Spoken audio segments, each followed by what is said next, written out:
शिव गुरु के चरणों के प्रणाम, मैया भवानी के चरणों के प्रणाम, हरिंद्रानंद भैया के चरणों के प्रणाम, लीलम दीदी के चरणों के प्रणाम, सब गुरु भाई गुरु बहन लोग के चरणों के प्रणाम। मेरा प्रणाम स्वीकार हो। हे महादेव जी, मेरा प्रणाम स्वीकार हो। देखिए, लक्ष्मी जी के कौना घर में वास होला, वही के बारे में एगो छोट चर्चा बा। एगो सेठ रहलन और सेठ बहुत धनी रहलन, बहुत अमीर सेठ रहलन। लक्ष्मी माता के साक्षात उनकरा ऊपर कृपा रहे, दया रहे, बहुत ज़्यादा अमीर रहलन। लेकिन एक दिन के बात हो कि 12 बजे रात के लक्ष्मी माता आके सपना में सेठ से कहनी कि हे सेठ, अब हम तोहर घर छोड़ के जाए वाला बानी, हम तोहर घर छोड़ के अब जाएम। बहुत दिन तक ले तोहरा साथ में रहनी, लेकिन अब हम कहीं दूसरा के घरे जाएम। सेठ कहलन कि काहे हे मैया, काहे हे माता, रउआ काहे ऐसे कहतनी, कौन हमरा से कसूर भइल बा, रउआ काहे हमरा के छोड़ के जाएम। रउए कृपा से, रउए दया से आज हम सेठ बानी, इतना धनी बानी, समाज में गांव में हमर मान बा, सम्मान बा, इज्जत प्रतिष्ठा सब कुछ रउआ वजह से बा। रउआ यदि हमरा के छोड़ के चल जातानी तब फिर हम जैसन के तैसन हो जाएम। हे लक्ष्मी माता, रउआ हमरा के छोड़ के मत जाई। माता कहनी कि ना, देखो हमर चंचल स्वभाव हो, हम एक जगह अस्थिर ना रहीने, हम कहीं ना कहीं आवत जावत करत रहीने, वही से अब हम एक घर में ना रहें।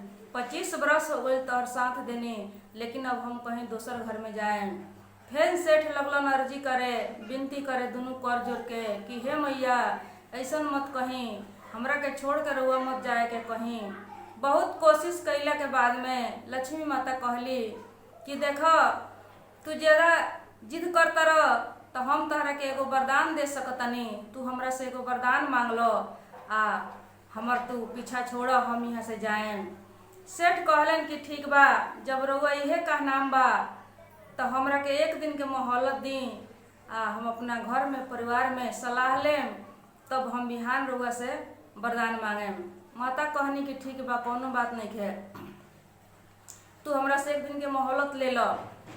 बिहान भइला, सेठ के 4 गो बेटा 4 गो बहू रहे लो, सब केहू के बोलौलन, सब केहू के बुला के कहलन कि आओ लगिन, एगो सलाह के बात बा, अब हमनी के दुख के दिन आवे वाला बा। कहलक लोग कि काहे काहे हे पिताजी, काहे ऐसन बात कहतनी, का हो गइल बा।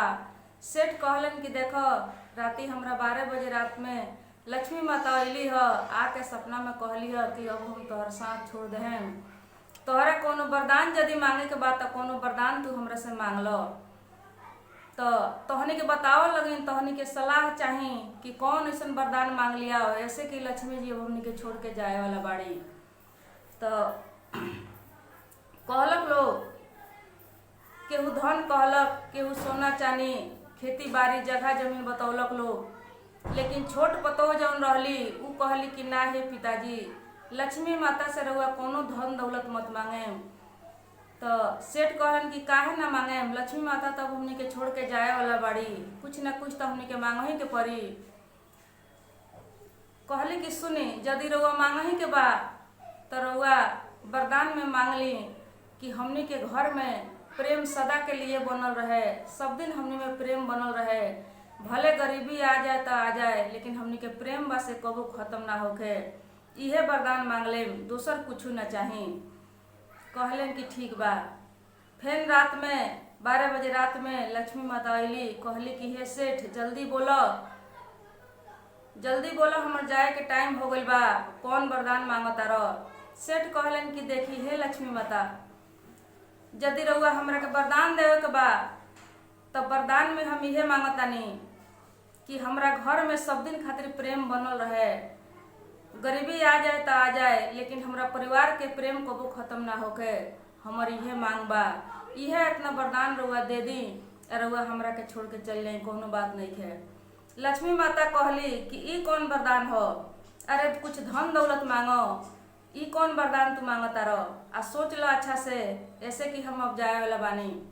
कहलन कि ना, हमरा कुछ ना चाही, हमरा बस प्रेम चाही, हमरा परिवार में प्रेम बनल होके के चाही, गरीबी हो जाए तो हो जाए।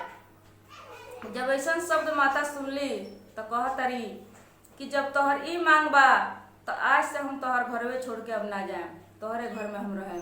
सेठ कहलन कि काहे, भल अभी तक तो रउआ जाए खातिर तैयार रहनी हो, लेकिन अब कौन बात हो गई कि रउआ हमार घर छोड़ के ना जाए। लक्ष्मी माता कहली कि देखो, जवना घर में प्रेम होला, गुरु के पूजा होला, बाणी में सभ्यता होला, अपना से बढ़ के मान सम्मान इज्जत कदर होला, वही घर में हमार बास होला। आ उ घर हमरा बहुत पसंद आवेला, वही घर में हम रहीने। तो जब तहरा घर में प्रेम के मांग बा, प्रेम के जरूरी बा, तो ये से सुंदर हमरा कोनो घर ना भेटाई, वही से हम यही जा रहे, हमर आज से बास निवास यही जा रही। इहे कह के लक्ष्मी माता कहली। तो देखी, लक्ष्मी माता के भी का नाम बा कि जौना घर में गुरु के पूजा होखे, प्रेम होखे, तो हमनी के भी शिव के गुरु बना के पूजल जाओ, जो हमनी के अंदर भी प्रेम के भाव जागे। हमनी के अपना परिवार से लेके गांव समाज हर जगह हमनी के अपन प्रेम के भाव दिखा सकल जाओ। हमनी में जब प्रेम हो जाई तो हमनी के घर में लक्ष्मी माता के वास हो जाई, और लक्ष्मी के माता के जब वास हो जाई तो हमनी के एकदम परिवार सुखी संपन्न हो जाई, हमनी के परिवार खुशहाल हो जाई। लेकिन प्रेम के भाव जगावे खातिर हमनी के कोनो ना कोनो धर्म के आड़ में जाए के पड़ी। तो सबसे अच्छा सबसे सुंदर हमनी के शिव जी बानी। शिव जी के हमनी के अपना के शिव जी के गुरु बना ले। तो शिव जी के बना के गुरु हमनी के वही माध्यम से हमनी के मन में प्रेम भाव हर ज्ञान बुद्धि मिले लगी। वही वजह से हमनी के देखी शिव गुरु के साथे साथे लक्ष्मी माता के भी घर में वास हो जाई। तो चली सब गुरु भैया गुरु बहन लोग से विनती बा कि शिव के अपनाई, टाइम बहुत कम बा, सब केहू शिव के अपना ली, अपन घर अपन परिवार संवार ली, बहुत टाइम कम बा, अब ऐसे दोसर कोनो मौका ना मिली। हम इतना ही कहत अपन चर्चा खत्म करतनी। हर हर महादेव।